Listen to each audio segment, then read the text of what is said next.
Thanks for coming in this morning. My name is Dick Cheatham. I did two presentations prior to this one, and some of you may have been to some of those. If there may be a little repetition, because I'm going to start in the same way that I started my first one, the one that I did not as a character. I did one yesterday as a character, John Rolfe. But the first one I began on, what was it, Monday, I guess, and I started off with a caveat emptor, buyer beware, and I'll run through that quickly. I think this has a great deal to do with leadership, as a matter of fact. I wish people who claimed to be leaders would be more candid and transparent. There's all sorts of talk about transparency, but there's very little of it. And so I'm going to start off by telling you a little bit about what I believe. And you can disagree. I mean, it's fine if you disagree. I'm just going to let you know what my perspective and values are in a certain category, and then you can judge me better. That's what you're here to do. You're here to judge ideas and presentations and see how they integrate within your utility. So here's some of the things that I believe, and they are that experts or people who claim to know something, and we all are experts in one thing or another, they don't know everything, they make mistakes, and they have opinions. I'm that way, you're that way, and anybody who claims to know something is that way. And so for that reason, we have the obligation of having a certain degree of skepticism about what they say. We can judge them on that basis. Another thing is that I do not happen to believe and share the idea or the concept that the end justifies the means. I don't believe that. It's not something that I support. I think that has implications in politics. It has implications in your personal life. It has all sorts of moral implications. I think the country, to a large extent, and the world have problems to the extent that people accept the idea that the end does justify the means. Because if the end is sufficiently important in this particular philosophy, it means you can do anything. And that's exactly what has corrupted governments and politicians and societies and individuals throughout the history of the world. Also, one more point in this caveat emptor, I believe that the nature of government has to do with three elements that are fundamental to all governments. Very simple things. I'm a simple guy, complexity sometimes confuses me, but I try to go to the core of things and to the simplicity. And the simple thing you need to know about government is all governments use threats, force, and confiscation. If the entity doesn't do those things, it ain't a government. Laws are threats. Law enforcement, obviously, that's force, the application of force. And then confiscation, taxation is confiscation, is theft. And so all governments do that. So anyway, you now know some of my perceptions and so forth, and some of my beliefs, and that's the way I judge things. That's the way I go about things. And again, you don't have to agree with those things. I'm just telling you what my perception is.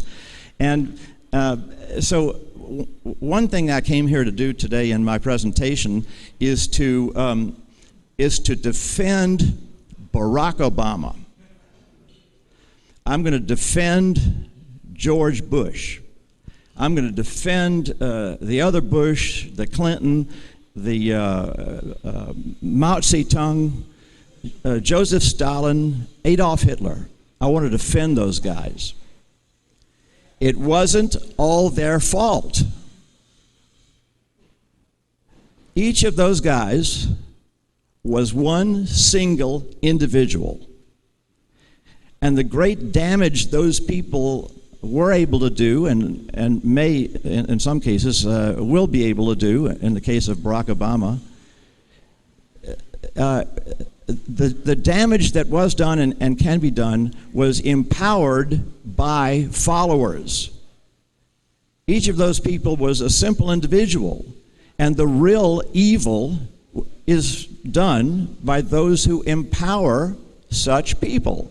That's why you need to point the finger of blame. Everyone wants to confuse the issue by pointing at Barack Obama or Adolf Hitler.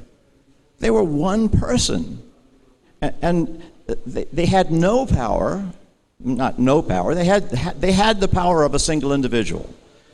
And to that extent, they should be blamed for what they did. But beyond that, it was all done by followers. So this concept of leaders and followers and so forth, I think, is a very confusing topic. I want to redefine concepts such as follower and leader, because in reality, all political power comes from individuals.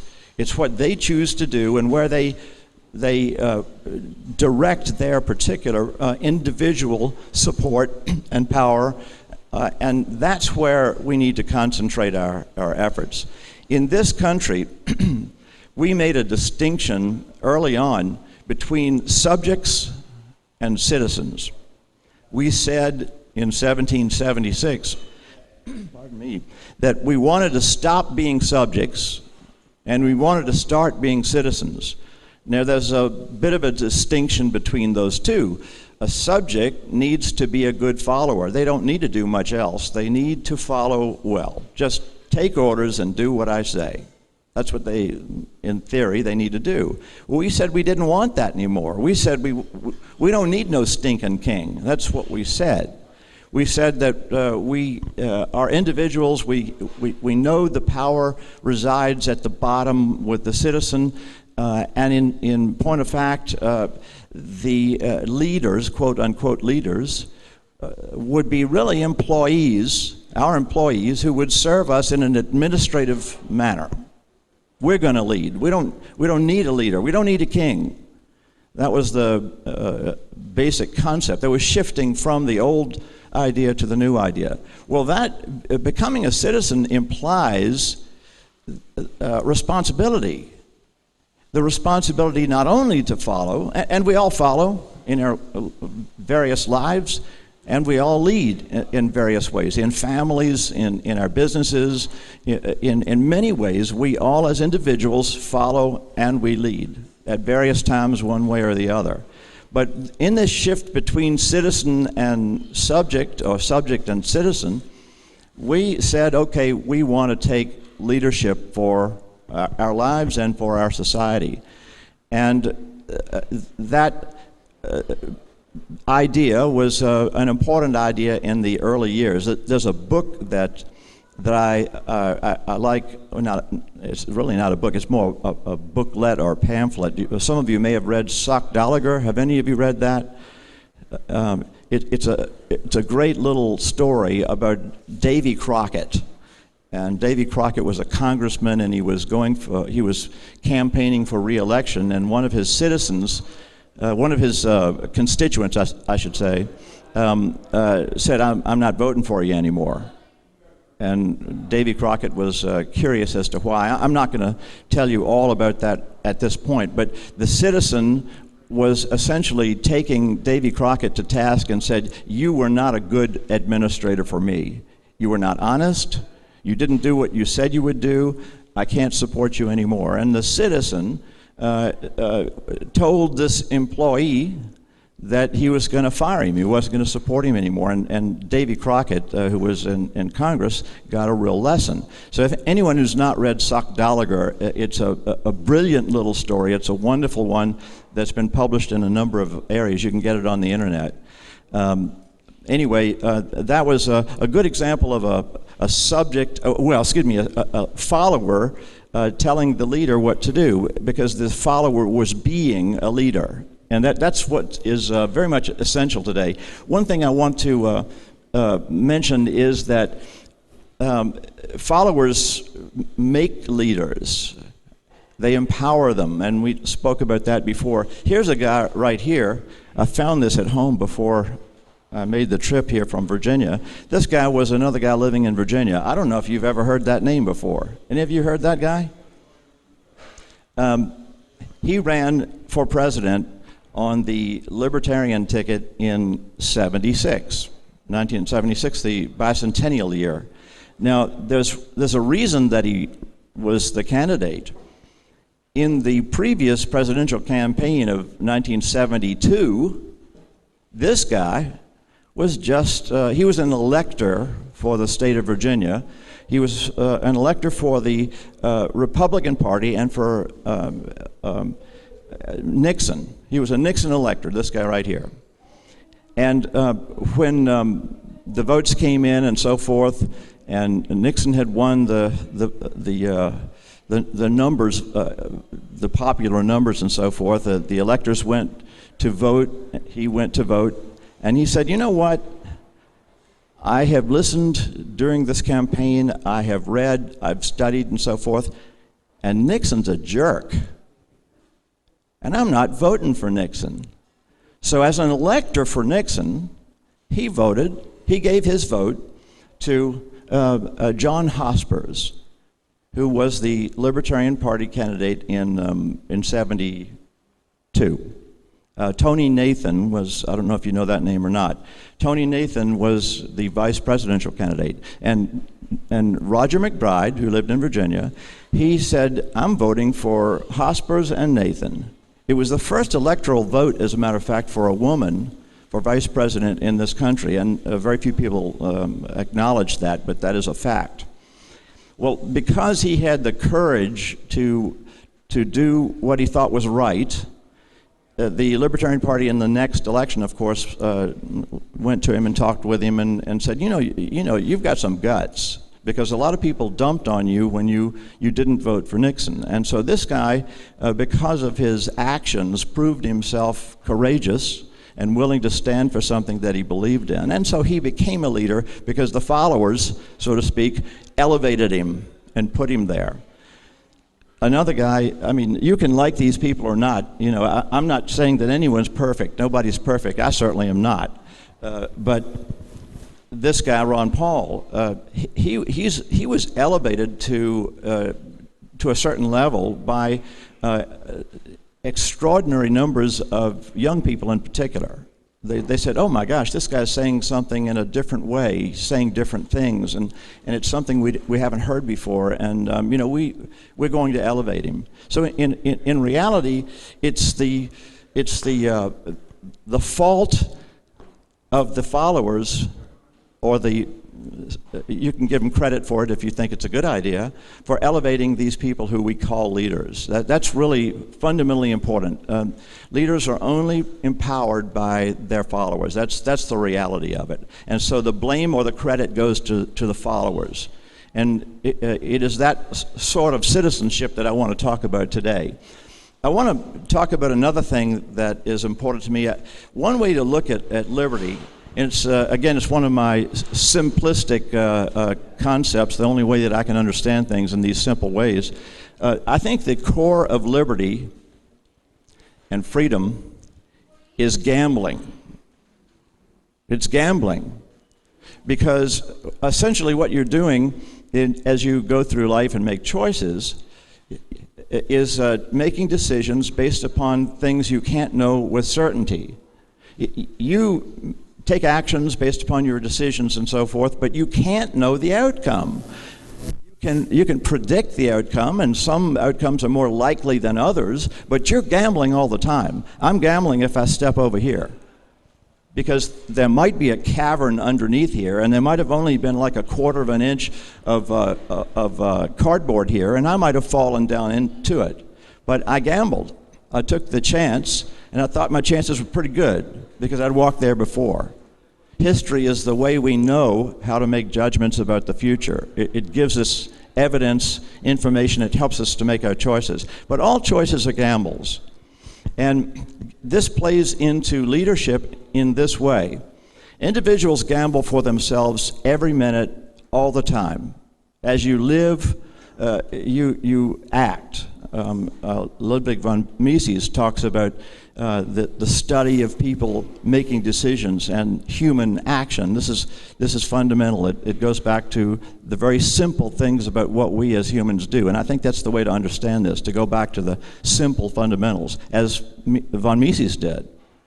This is important. Well, in terms of gambling and leadership, how this plays a part, individuals make choices for themselves. But when they elevate a leader and give power and support to a particular person to call them to lead, essentially what they're doing is saying, to a certain degree anyway, in certain categories, you're going to make decisions and choices that we'll all abide by.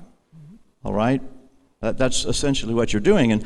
And so you're gambling as a follower that the decisions made by the leader will be good ones, because you're going to pay the price. Every choice comes with every action comes with a consequence and perhaps a cost. Consequences and costs are vital to understand. Pardon me. I was a television reporter for many years a long time ago, and I covered the Virginia General Assembly and the governor's office and politics. I had graduated from Virginia Military Institute, where I was taught to be a leader and taught to be a follower. I was taught both those things. I mean, that was part of what they were doing. Well, I went into journalism, and I had a wonderful opportunity to get an education in what government was. I'd already been reading stuff by libertarians and free market people and so forth, so I had a pretty good grounding in that, but I really got an eye-opening when I worked as a reporter covering the General Assembly in Virginia, and I came to realize that the majority of government politics was hiding the costs and consequences of any action or project you wanted to advance. That's what it was. They would make a big show of talking about what the benefits were. This thing is going to be great for you. This program, this law, this project, you're going to love it. It's going to help you so much. What they didn't say was, what the hidden part was, the costs and consequences element. And that frequently was, oh, by the way, in order to do this, we're going to screw your neighbors, and we're going to steal from them. In your name, I'm going to do it for you. They don't tell you that part. They don't tell you the costs and consequences. And they don't also say, oh, by the way, your children, they're going to suffer because of this. I won't be in office when they have to pay, so you'll forget that I was the one who did this, but they're going to pay. They don't tell you those things. That's the nature of politics. That's how it works. Unless you're the type of politician like these guys over here who are attempting to dismantle the structure. That's a different kind of politics. It's radically different. They're not saying, I'm going to do something for you. They're saying, I'm not going to do something for you. You're going to be able to do things for yourself. That's a very radically different type of politics. And that marks a distinction between two types of leaders. The leaders who tell you the costs and consequences and the ones who don't. And that, in my view, marks the difference between a good leader and a bad leader. The ones who are candid and open and transparent, and the ones who are not. That's why I started with this caveat emptor. I believe in that. I think it's important to be as candid as possible. Now, politicians talk about candor, they talk about transparency, but for the most part, it just ain't there. Another thing I want to talk about is virtue. You'll find a lot of the founding fathers write about the fact that virtue needs to be a part of American citizenship, or there won't be any free society here. They talk about the success or failure of this experiment that they were involved in the 1700s would be dependent upon the virtue of the citizens, not the virtue of the leaders. They don't talk about the virtue of the leaders. They didn't care about the leaders. The fundamental element was the virtue of the followers, the citizens, citizen leaders. And one of the things that has to do with being virtuous is understanding the difference between ends and means. I told you in the beginning I didn't believe that the end justifies the means. I don't believe that. Well, before you can even apply that, you must be able to discern what we're talking about. What are the ends and what are the means? Politicians that I witnessed when I was a journalist focused everything on the goal, the ends. This is so great. This is something you want. This will help you so much. That's all they talk about. They don't talk about the means. They don't talk about the method by which you'll get these ends. They always focus on the ends, this shiny bauble, and it's a form of manipulation, like a sleight of hand and magic and all this kind of stuff. They'll say, by the way, look at this right here. Don't pay attention to my left hand. You look over here. That's the nature of what it is. And so we have to understand it in that way. You've got to be able to make a distinction in a simple way, a very simple way, between the ends and the means. That's fundamental to applying that to virtue. Another element of virtue that I want to mention is mutuality. And that's nothing more than an application of the idea of the old golden rule. Do unto others as you would have them do unto you. I mean, what's complicated about that? If people presume that is the way you operate, they're going to respect you for it and believe you more. If that's you're more likely to be elevated as a leader if people presume that is the way you believe, that you're not going to treat them in a way that you wouldn't want to be treated yourself. So that's a fundamental aspect of this part of virtue that I'm talking about, having to do with leadership. Another thing that I wanted to mention was, and I talked about this also having to do with communication, and that was human nature. A leader, whether of any type, any kind of leader, needs to have a fairly good concept and grasp of fundamental human nature and understand that it's at work all the time, anywhere, anytime. Very simple things such as people prefer to survive. Most people don't commit suicide. They want to try to survive. The next thing is they want to be successful and they want to be happy. They don't want to be sad. The next thing is they don't want to be pushed. They don't like people pushing them.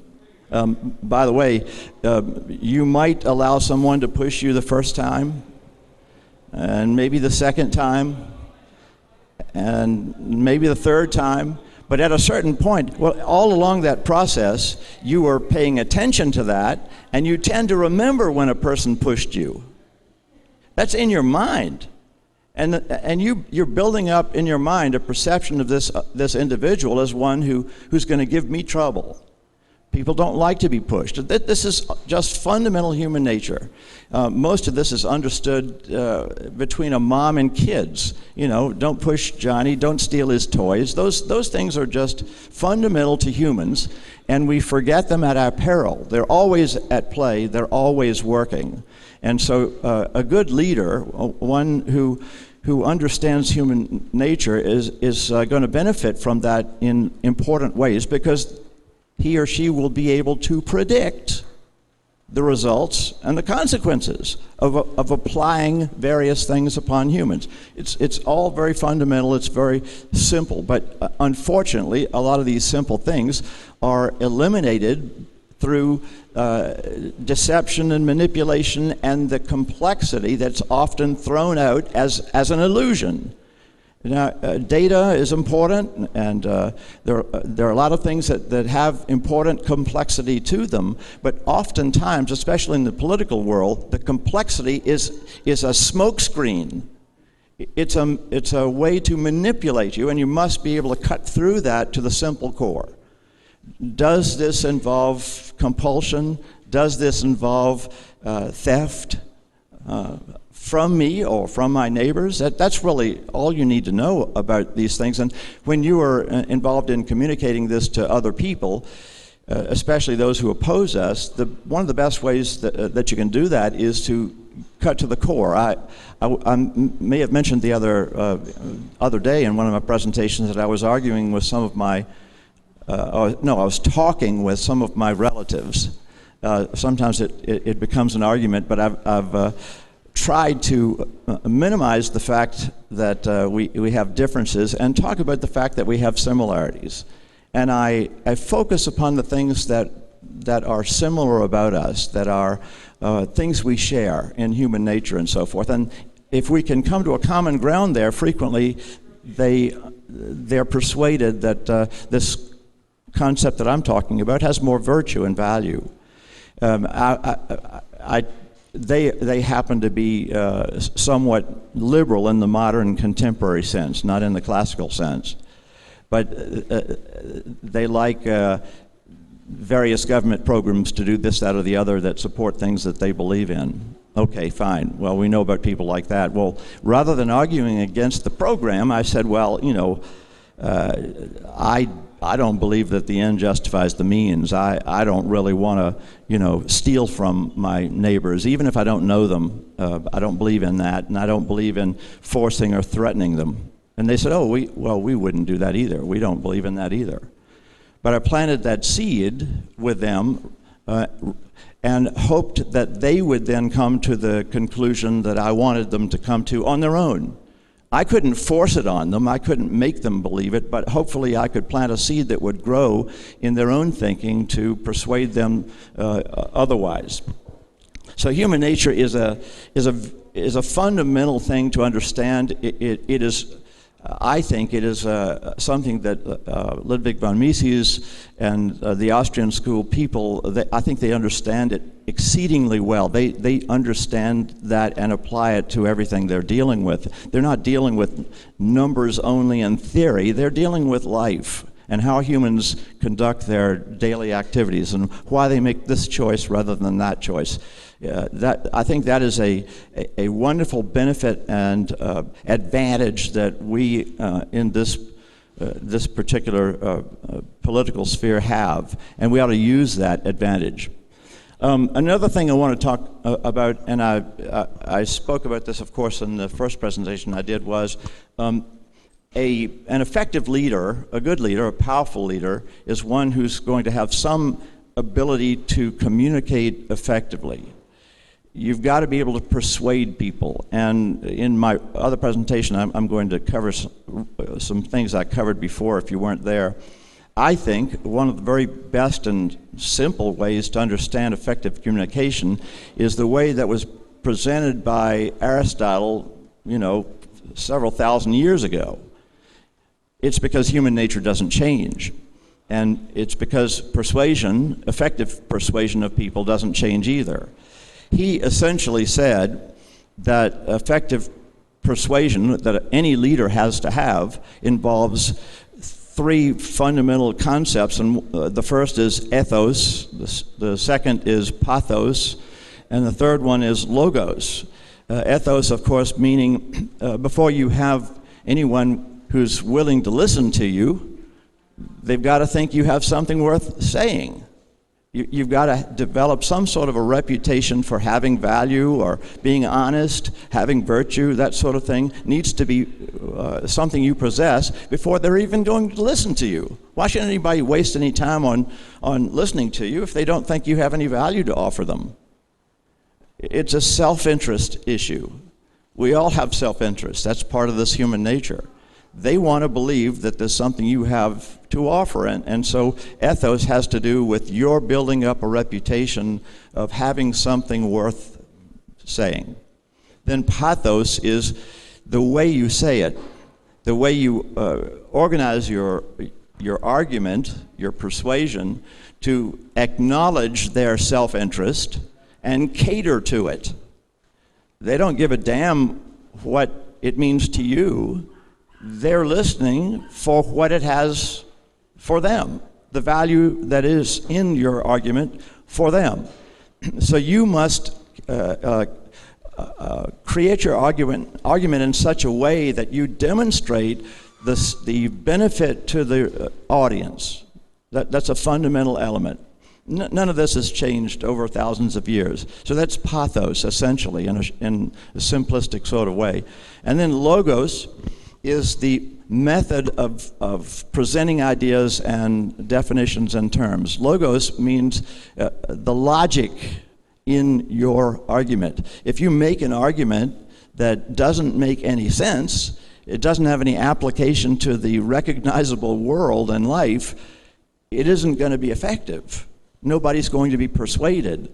So the way you construct your argument in a logical manner and with particular clarity in your use of words, that's going to be an efficient way to communicate. So anyway, that, in a nutshell, that's effective communication.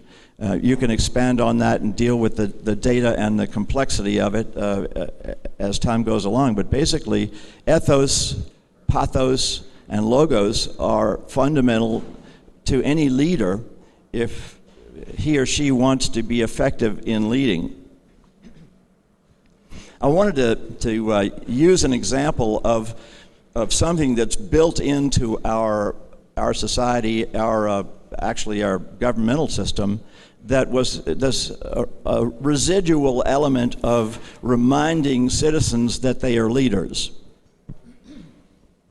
And that is the oath that is required of government officials, all right? Military personnel, policemen, they swear an oath. And the oath is a reminder that in this society, that the followers, the citizens, have to be leaders also, because it says you are to support. I swear to support the Constitution, support and defend the Constitution against any enemies, foreign and domestic. You know what the word domestic means? Well, think about that. These followers, these soldiers, these policemen and so forth, are obligated, they swear to be obligated not to support any order they're given, as was the case in Nazi Germany. You swore allegiance to the Fuhrer. That's not what this says. It's a reminder that the power resides in the citizen. The citizen must decide whether something is right or wrong.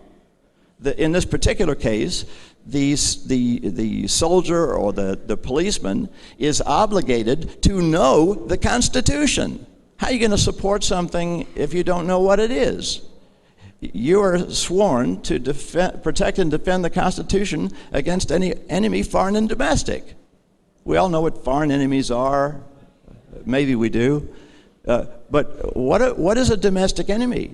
You'd better know what that is. What is a domestic enemy of the Constitution? Well, you're sworn to that. And so that is a reminder that despite what your commander says, what your leader says, you are the boss. You will decide whether that is right or wrong. In this particular case, right or wrong based upon whether it is constitutional. Does it support and defend the Constitution? You'd better know that, because you're the leader. You, the follower, are the leader, and you must judge those who lead you, or it doesn't work. I maintain that this society, this country, has not been working for a long time because the followers, the citizens, the real leaders, haven't done their job.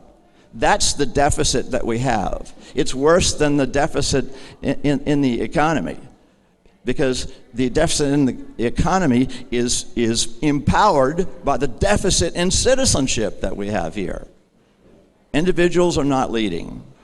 Individuals are not acknowledging their values. They don't know what their values are. They haven't paid any attention to it. They say, well, just tell me what to believe. You know, I don't have time really to think about what's important and what my values are. I'm not that complicated. You just tell me how to lead my life, and I'll do what you say. That's not the prescription for successful society. And people such as Jefferson and Madison and many others said the same thing. They said you have to have virtue and awareness in the citizen, or your society fails. So I'm pointing the finger not at Barack Obama and Adolf Hitler. I'm pointing the finger at the real evil, and that is the failure of citizens to lead, to be leaders. That's essentially what I'm talking about. Now, I wanted to also mention a few books and things that might be useful to you. I'm sure some of you are familiar with Harry Browne. A book that he wrote some years ago that really meant a lot to me was How I Found Freedom in an Unfree World. Essentially, that's an individual taking responsibility for their own leadership, becoming a leader. It's a great book. It was intended, it's a little dated now, but it was intended for young people in particular as they were making their way through life. How I Found Freedom in an Unfree World. It's a very good book. I really liked it a lot. Another book is Jim Powell's The Triumph of Liberty. I'm sure some of you have read that.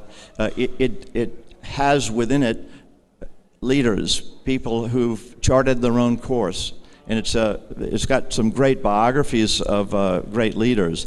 I mentioned earlier this Sock Gallagher. It's a neat little story. It's one that you ought to be familiar with. You can find it anywhere. It's on the internet, as a matter of fact. Here's one I found the other day. I was reading a review of it, and I thought, boy, that sounds really good. It's called Dedication and Leadership. It's by Douglas Hyde, Hyde. And Douglas Hyde, in this particular book, he had been a communist, a very hardcore, dedicated communist, and he years later saw the light and made a conversion. His particular individual conversion was to Catholicism. That was his change. And in this book, what he's doing as a former communist, he's analyzing their successes. He is essentially saying, if these communists are so bad and evil, how come they've been so successful? How come a third of the world, at the time he was writing, how come a third of the world has been persuaded to become communists? There must be something they're doing right. Not in terms of their values, but in terms of their methods of accomplishing things are being effective. They're being persuasive. And so he's in this book, he's analyzing the things they did right that people that Catholicism in this particular case, but it's more generic than that. It's not only about religion. He's saying, why aren't the good people as effective in gaining ground as the bad guys? We've got the best ideas, he says. How come we're not more successful? And so that's what he's analyzing. And he's talking about leadership. He's talking about commitment and values and persuasion. And it's a very good book. It's one that you might want to take a look at from a little different perspective. There are all kinds of books on leadership. Many of them have enormous value and so forth, and I can't have a comprehensive list because it's just too big. So anyway, I encourage you to generate your own list, but those are some things that I would encourage you to look at. And as some homework, I gave homework on the last presentation also. One thing to do as you think about yourself as a citizen leader is do your best to know yourself and your values. Make self-evaluation a constant process. That's vital, to be able to identify what you believe and state it in a rather simple manner to people who need to know.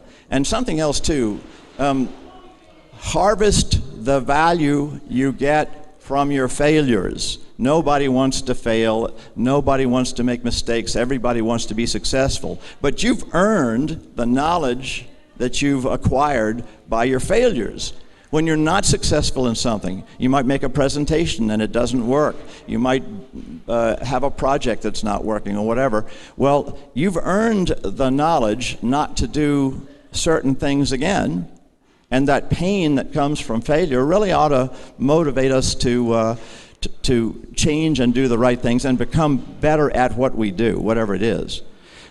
Define success for yourself is another one. Now, I don't think there's any great challenge that anybody here at PorcFest has in defining success for themselves. And that is one of the virtues of the people who are drawn to the broader liberty movement. They define success for themselves. They're not letting others do that. Have healthy skepticism for experts, and I mean experts of any kind. Have skepticism, not have necessarily doubt about everything, but try to understand the motives and the methods and the values that are being employed by the people who are convincing you of something. Do your best to look beyond what you're told initially. Let's see. Another thing, do your best to know what others might want and need. That's one that I was talking about before. Trying to get into the background, the values, the methods of another individual when they're persuading you is fundamental. It's part of that skepticism, but it's a little different.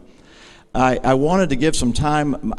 My watch is not working today, so I don't know what time it is. Do you know how I'm doing? Quarter of, okay. I did want to, I know Mary Ruart is going to be following. I don't want to eat into her time, but I wanted to have a few minutes to open this up to any questions that you might have in terms of citizen leadership and what it is all about, what it involves, what value it might have for any of us, and so forth. So if anybody has any questions or comments or in your own lives, you may have some advice to give for people in terms of leadership. Hi, so when you were talking with your relatives and you were trying to kind of come in under the radar and not fluffle them too much, and you just said, well, I wouldn't want to steal from my neighbors, so you were trying to plant a seed. Did you just leave it there? Did you not say, and what I mean by theft is taxation, and what I mean by force is if you don't pay your taxes, the marshals will come and take you to jail? I mean, like, it seemed a little too subtle to me. Well, that's a really good question and a good point. In this particular situation, in this particular conversation I had been hammering them on the head with the other point all along. So they already knew what you meant. They knew that part already. And so on this particular occasion, I didn't hammer them with that, and I let them draw the conclusions, because the problem is I'd been a little too aggressive with them in the past, and they felt like it was an accusation. You know, I was accusing them they were taking it personally. Of being the bad guy. I'm the good guy, you're the bad guy. I'm right, you're wrong. I'd been doing that all along. And so they knew that they already had that element. Now, I might have used the element if I hadn't been doing that before. But in this particular case, after I said those things, I watched them think, see, that's why I did not. I didn't take it any further at that time. And I think that brings up an important point, I think, about communication. One of the most important parts of effective communication is observing the other party. Are they getting it? Are they not getting it? Do they think it's stupid? Do they think it's funny? Are they getting angry? You can tell. There are a lot of indications about how a person is receiving the information that you're presenting. And in this particular case, when I saw them go, like that, I knew what was going on. And so I didn't take my hammer out and slam them again. I could have done that, but it wouldn't have had any effectiveness, so I didn't do that. And I think that's vitally important when you're making an argument. See if it's working. See, that was a really good question. The answer is whether to do it or not. Well, sometimes yes, sometimes no. It just depends on how it's working. A good argument is flexible. I don't mean flexible in the sense that you deceive people. I mean flexible in the sense that if they're not getting a point, you make it in a different way. It's fine if you have a radio transmitter and you're transmitting information, but if the people on the other side have a radio that isn't turned to that frequency, it ain't getting there. And the goal of an effective presentation is to get the idea transmitted on to the other side, so it's understood in roughly the same manner as you intended it to be presented. So that's a very, very important part of it. But that was an excellent question, and I'm glad you brought it up. I hadn't thought about that.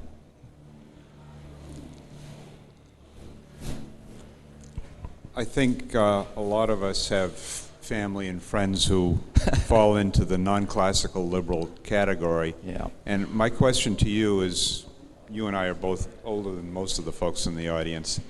How, after 40 or 50 years of these discussions, are you able to talk to them at all? Am I able to do what? How are you able to talk to them at all on the subject of politics? It's been my experience that we don't talk about politics unless they want to. Right. And then only about their politics. Right. Well, I think that's a good question, too. I think it's wise sometimes to know when you have when you have an opening and when you don't have an opening. So I think it's essential to choose your moment. I'll tell you, some of my friends and family members are sick of hearing my arguments. They're absolutely sick of it. So I consciously avoid certain things until I see an opening. And when something perhaps in the news or in our lives demonstrates a point that I've been making all of the years, I'll say, did you notice that? I don't have to say anything more. I don't have to hammer the point home anymore. It relates to the question before. I think yours is a very good question. Yeah, I have that problem. I have no doubt that everyone here in this audience, everybody here at PorcFest has that same situation. What we're presenting is a fundamental and important idea that has been sidelined. It's been pushed to the side by manipulation and so forth. But it's there. It needs to be made. And sometimes we all are so passionate about these ideas that we're a little bit too aggressive, and we trying to. Most people generally are good people. They're not attempting to be evil. I don't think Adolf Hitler got up in the morning and said, "Let me think about how I can do wrong." I think he did wrong, but I think he did wrong because he was willing to use any method to accomplish goals that he wanted to achieve. But he wanted to benefit some people. I think he wanted to do good to some and for some people. I think he did. People rarely attempt to do wrong and be bad. And so the people that we're arguing with, they don't want to be cast as the villain. They don't want to be. And I've done that too, my friends. I've said, you're the villain here. You're the evil guy. They don't like to hear that argument. That's not going to persuade them. They may come to that realization if they understand finally the concepts by stating. And when you get to the level of human nature and the fundamental things that make us similar, in that category, in that arena, you can make successes. When my relatives said, "Oh yeah, we don't believe in forced threats or confiscations. We don't believe in that. We wouldn't do that to our neighbors." Well, they're doing it through agents who work in their behalf, who say they're working in their behalf. And if I can make that simple, very simple connection, then all the other complexity of issues having to do with health care, having to do with the environment, having to do with defense, any issue, all the complexity, it falls away. If you argue the complexity, the data and the details, you're going to lose. If you argue the fundamental core, that's when you have an opportunity for them to realize they were wrong without you saying you're evil. That doesn't work. Well, I think our time is about, what do we have? Thank you. A couple of minutes. I just wanted to help amplify a couple of points you made by making what you just said there. C.S. Lewis has a famous quote, which I cannot recall from memory, but the basic idea is that, an evil guy is not as much of a problem because, once he's done doing evil, or he's corrupt or crooked, or he'll steal the money, whatever, he's gone. Okay, he's got what he wanted, he's out of there. The person who's trying to do good is the one that's really the most dangerous, because their conscience doesn't bother them. Absolutely. Okay, and earlier on, one of the things that's important in discussing things with people is to realize that their values are already good. Okay, there's very few people who have bad values. Okay. So to me, the key in convincing people is to notice, is to get them to notice that they are taking action and they're supporting actions that are actually against their own conscience. Okay? Exactly. There's a book, you were talking about books, I recommend one more. It's called The Most Dangerous Superstition by Larkin Rose. Now, Larkin's here this weekend and he'll sell you a copy of the book. And it's exactly that. It's like demonstrating to people that you already understand that, that armed robbery is bad and murder is bad and all this stuff. And it's just getting you to see that you, as you just said, they're supporting it by agency. Exactly. That's an excellent point. I appreciate that. There was a comment right here. And then I'll finish up with one last comment, and then Mary can come up here. I know she's due. Yeah, just on the topic of communicating with people from the left, to use an example of a way I'll present it from a voluntary approach versus their preferred method of force. It's to say take healthcare for example. I can relate to people on the left. I can say, I want people to have. I would love for everybody to have access to the care that they need, and take care of the people who are less fortunate or whatever. So if somebody wanted to start an organization to raise money to provide those services, and I'll volunteer for it. I'll donate to it. That's a great cause that we can both agree on. The difference between me and the person from the left is going to be that they're willing to use a gun, to hired guns to forcibly take money from people, from everybody, in order to fund a program like that, but through the use of force. And if you frame it that way, I can identify you with what you value, and I want to see that too, but here's an alternative way to do it. And here's how I would see your preferred method of doing it, is using guns. It's using force, it's using compulsion, can contrast that with a more voluntary approach, which I think is, kind of more of the sentiment that we have here. Exactly. And you can ask them, do you believe that the end justifies the means? Yes, exactly. Yeah. You can take it to that level, that simplistic level, and I hope people will use that. I hope when you're arguing with people on this basis, take it back to the simplistic. Don't deal with the complexity. Take it back to the simple and say, do you believe that the end justifies the means? And that from there, you may gain an ally at some point when they realize what they're actually doing. One last thing I'll mention real quickly here is to prove, and I used this in a previous presentation, but I think it's relevant now, to prove that just about every human wants to do right, would like to do right, knows the efficiency of the golden rule. There's efficiency in the golden rule. There's a great deal of efficiency, and even a bank robber knows the efficiency and the virtue of voluntary trades. They rob the bank precisely so that they will be able to conduct honest trades for everything else. If that bank robber had a consistent use of his values and philosophy, they would rob for the gasoline at the store, they would rob for their shirt they wanted to buy, they would rob for the food, they would rob everybody of everything. They know that's not efficient, because somebody's going to catch them, somebody's going to punch them, human nature says if you push somebody, they don't like it. So the point is, they know that.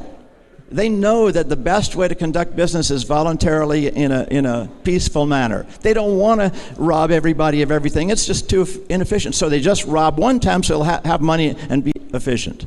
So they understand in that wrong application that they're missing some important elements there. But they do know they'd rather not use robbery and evil all the time. It doesn't work. Well, anyway, thank you very much for listening to this, and I hope that this has been useful to you in understanding that the real villains are not the leaders that we generally point our finger at. It's the citizen leaders who've not been leading. Thank you very much.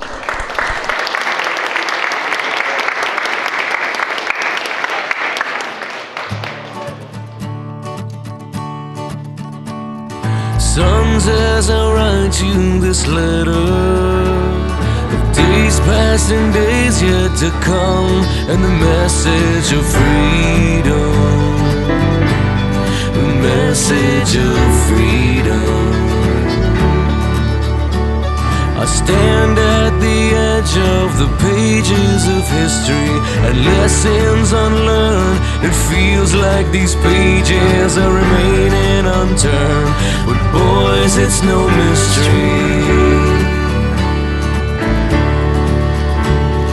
Children, I'm sorry to leave you this world in a state of disaster. It was given to me in a similar state, but I woke